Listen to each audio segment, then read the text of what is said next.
So the story goes like this. Around 200 BC, Judea, the land of Israel, came under the control of Antiochus III, who was the king of Syria. Now, he allowed the Jews who lived there to continue practicing their religion. However, his son, Antiochus IV, was the opposite.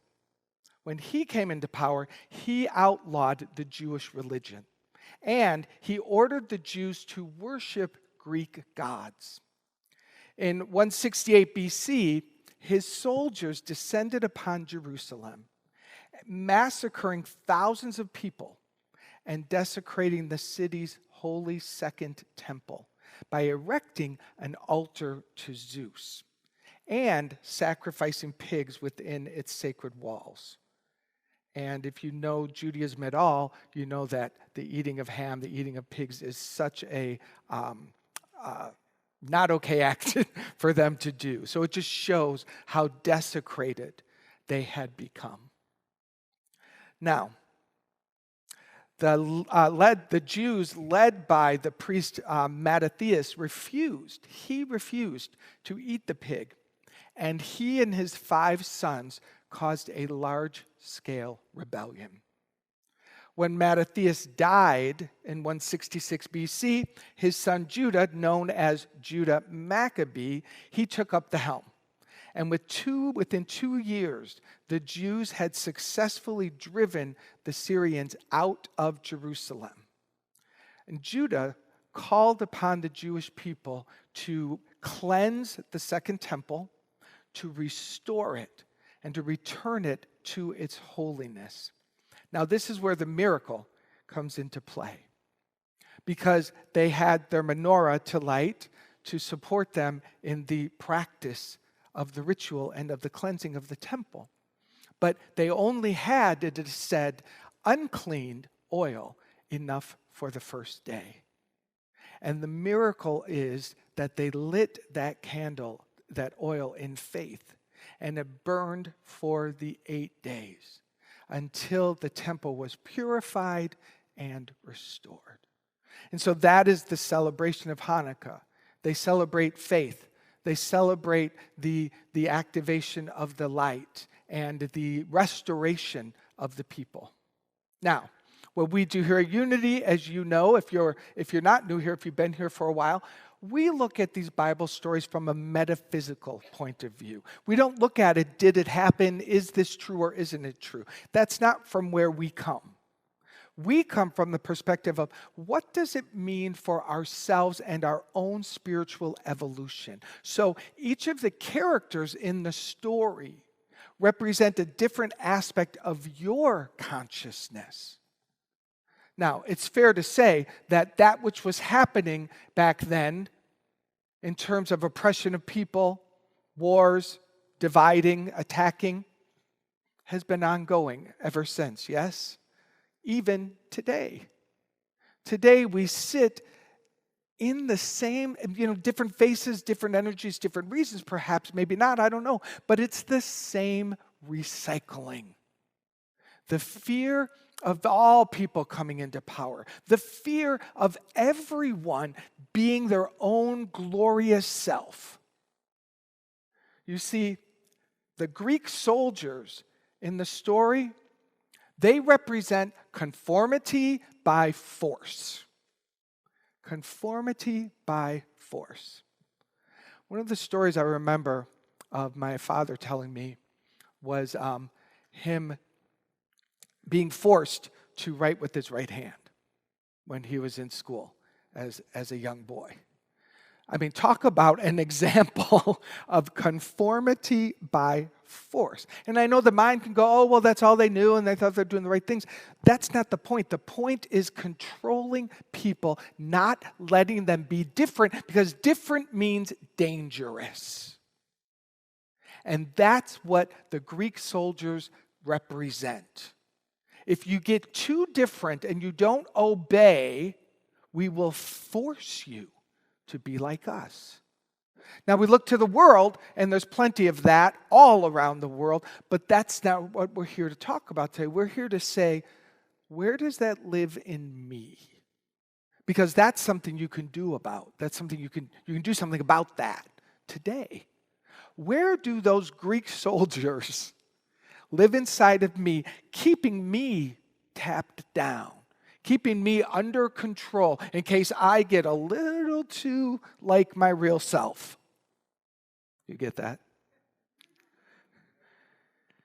If I stop following the rules that I've been taught and I've agreed to, we have those Greek soldiers inside of us that say, hey, hey, hey, hey, you're going to get in trouble, you're going to get excommunicated, whatever it is. So we ourselves, it's a very important thing to pause and say, how am I controlling myself? And how am I, because of my own control, controlling other people? Because the truth of the matter is, you will only allow other people to be as wild and free as you allow yourself.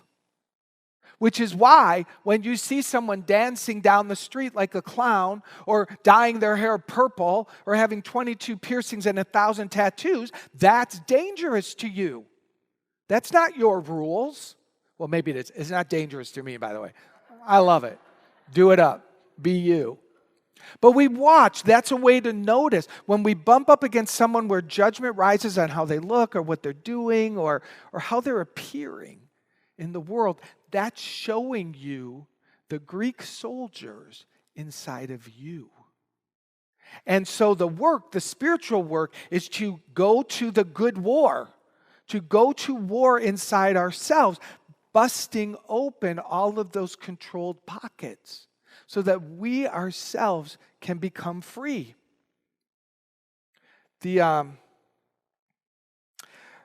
temple, when it was taken over by the Syrians, they put in Zeus. They put a statue of Zeus. Worshipping Zeus represents appeasing a god that requires sacrifice. Now, this can be one of the most profound transformational moments of your being here. Imagine who you would be if you no longer believed in sacrifice as something that is from martyrdom or something that is to make you more holy or to appease God. And I'm not talking, by the way, of when love calls you and says, hey, by the way, your whole life's going to stop and you're now going to take care of this person. That's a divine appointment. That's not sacrifice. When you are called to stretch beyond your own world or to lay your world down to assist another, that's an agreement you made in your own soul, my friends. That's yours. And you called that forth for your spiritual evolution. That's not what I'm talking about.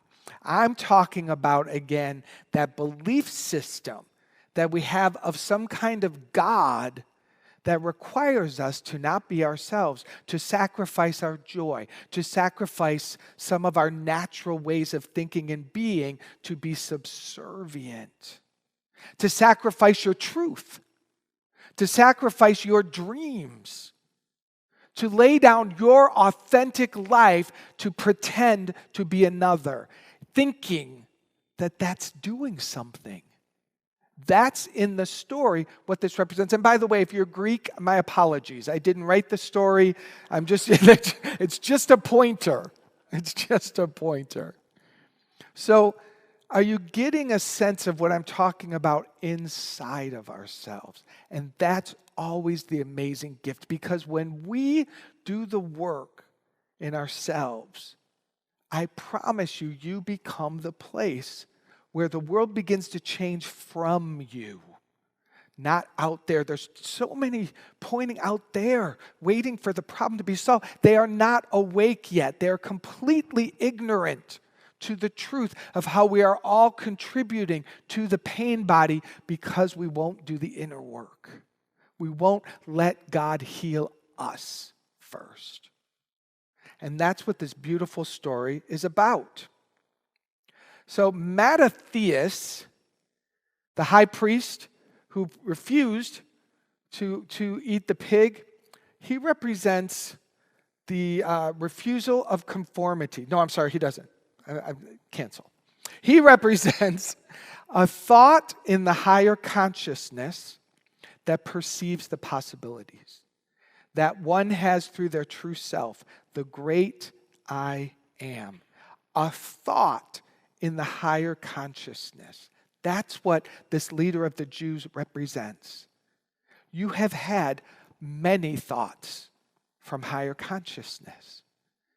Many times when you're alone, joyful thoughts, possibilities, ideas. It's not so much about the form or do they come into manifestation. It's about the joy that you experience when you're in that higher place.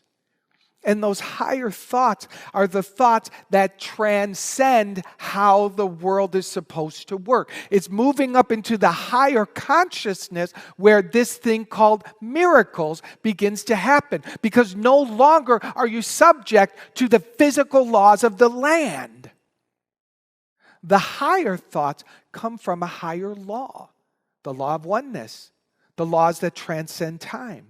The laws that don't have to work linearly. The laws that will shrink time and bring a miracle.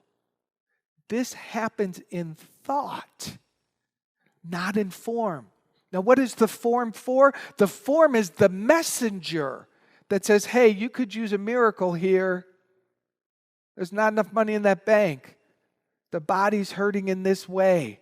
I'm in pain in this particular relationship. I'm not feeling joy. These are the messengers that happen in the world of form, but they must always take us back to what is the thought? What's in back of it? Because when that is transformed, when that is healed, then the situation must and does dissolve. It has to. You cannot have a healed experience, a higher thought that transforms the love for yourself and simultaneously coexist in an experience of lack of love. You can't. One will have to go. You may toggle back and release the loving thought and go back to that world, but those days are numbered because the higher thought of love, it cannot be extinguished. It can be patient while you continue to play the weird games you play. But it will win, if you will. It will have its day. The higher thought is what cracks open all the control and gives you a glimpse of a new possibility, a new idea. Whoops, excuse me. So the temple represents your consciousness. And your consciousness, if you will, your mind, if I may say, if you don't mind, has become a bit defiled, right? The negative thoughts, the fearful ideas that you entertain, have enough of those and it gets cloudy in there. So these negative thoughts pull us down, mess up the temple, make us feel sick, destroy it, and we lose connection to the sacredness of who we are.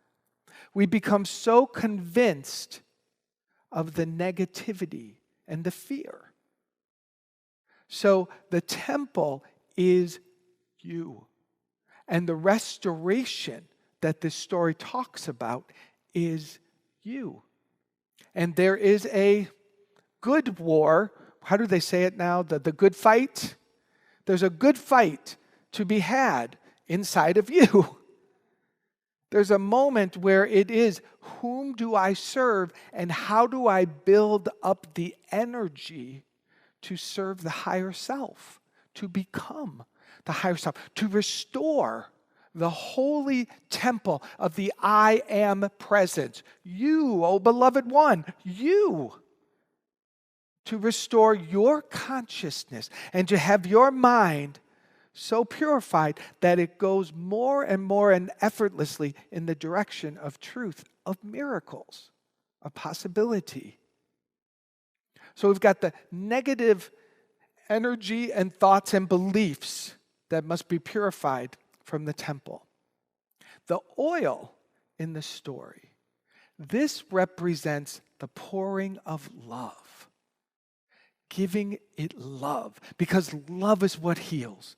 Love is what heals. Healing really simply is placing your awareness on love. Placing your awareness on love's presence. Because love has the healing power inside of it. So when they, by the act of faith, they had no idea how this light, this oil could burn for 8 days. It seemed impossible. But the faith gave them access to the higher idea. The leading Mattathias knew that it was possible. And in that simple faith, the lighting of the candle, the turning on, the love energy. Again, suddenly you're not operating in the rules of the world. Transcendent things can occur to you. It's miracles. Miracles are for everyone, and they're here for you. They truly, truly are. When I look at my life, and I just did a podcast, was being interviewed, and it's when it tends to come up. It's one of my things I bring to the podcast because when I look at my life, I believe it's quite miraculous. I really do. And it's not of my making. Because my making, I would have been dead at probably 26, 27 if I was lucky. And I'm being serious. I'm being real serious.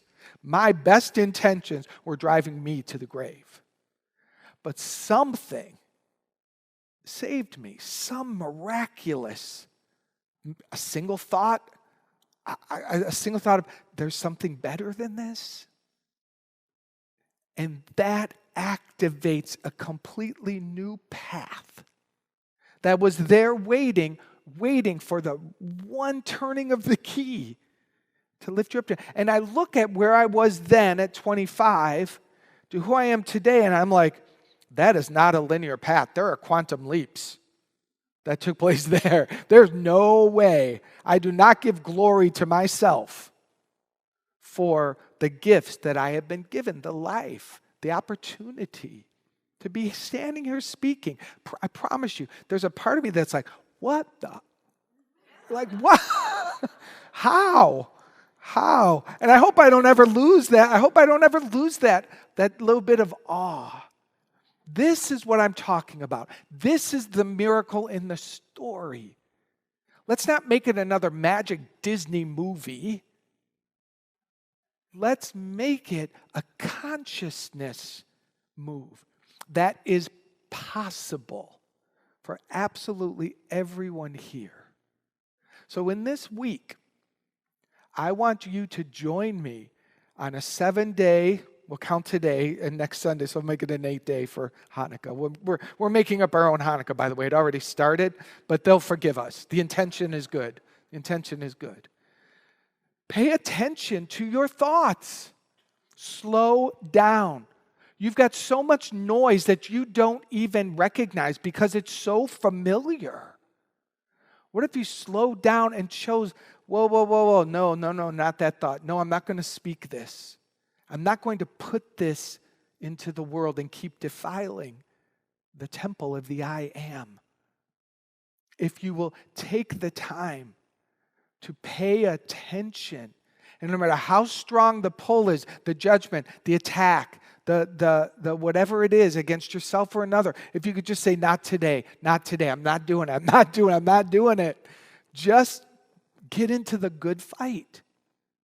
And then, if you can bypass that and release it, now you move into the lighting of the oil, pouring the love. So it's both. It's the denials and the affirmations, really, is what a big thing at Unity here. You deny that which is untrue, and you light the flame of the truth of who you are. And the way to do that, and it's so simple. I tell so many people when I do spiritual counseling, and whoever asks me, how do I love myself more? I give them this one assignment. It's so easy, and 99% of them don't do it. And I really believe they don't do it because it works. And they're still attached. All you need to do is look in the mirror. Go in the bathroom, look in the mirror, and look in your eyes and pour love. I love you. I love you so much. You're amazing. You really are brilliant. I love you. 68 seconds. Shifts the energy. Set your little clock for your phone for 6 to 8 seconds and just pour it on. Go on a rampage of self-love, your eyes to your eyes. There's nothing better.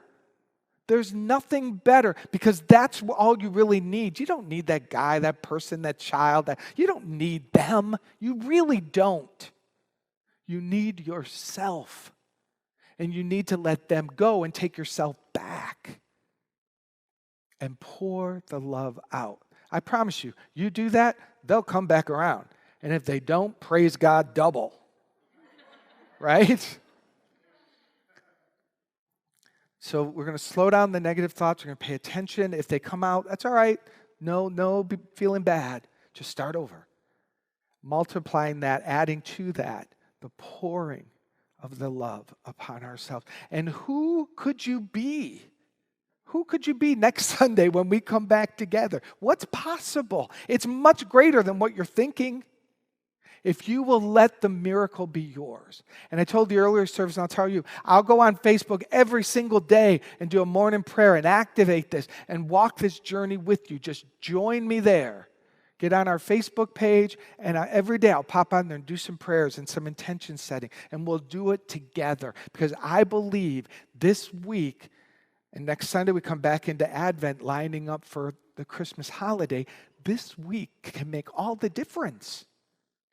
All the difference on what we're here to do and be. And I believe this is how we become a blessing unto the world. I really do. Out of here, go feed the homeless, go give money, buy 1,000 teddy bears. Do it all. It's from the consciousness of wholeness where the world is transformed. Yes? Take a breath. Let's move into prayer.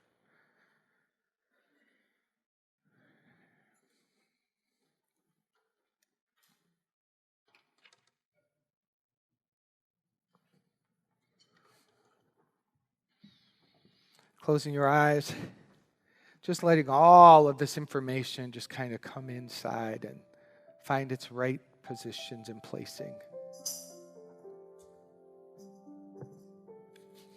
I am light, I am light. Breathe in. I am light, I am light. I am light, I am light. I am light, I am light.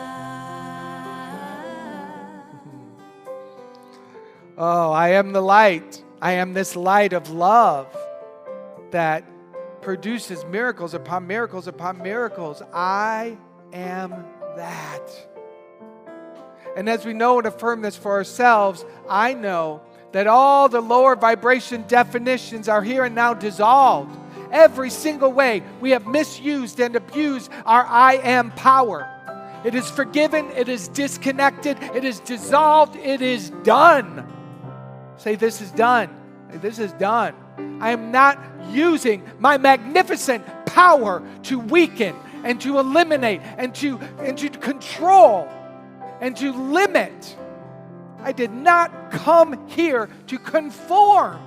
I came here to express and be the glory of God. In the most simple, beautiful ways, in the profound ways, who cares? One action of it is all the world needs.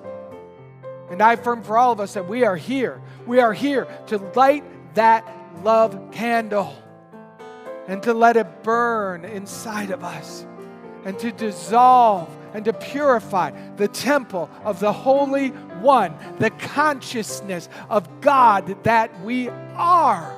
Take a deep breath. I am divinity defined. I am the God on the inside. I am a star, a piece of it all. Yes. I am blind. Come on. I am blind. Sing along. I am light. I am light. I am light. I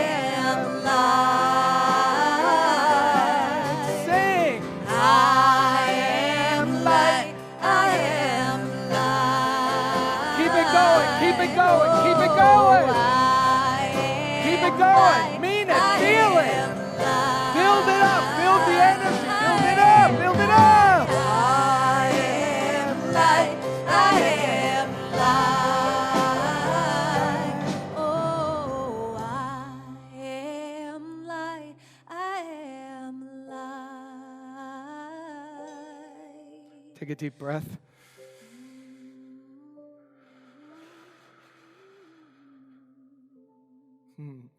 Grateful, so grateful for the fulfillment of this prayer. We released it now. There has been a change. You felt that transformation. That's what we say yes to. A consciousness that has been expanded cannot and does not go back. We are the light. We are that love. And so it is, and so it shall be. Amen. Amen.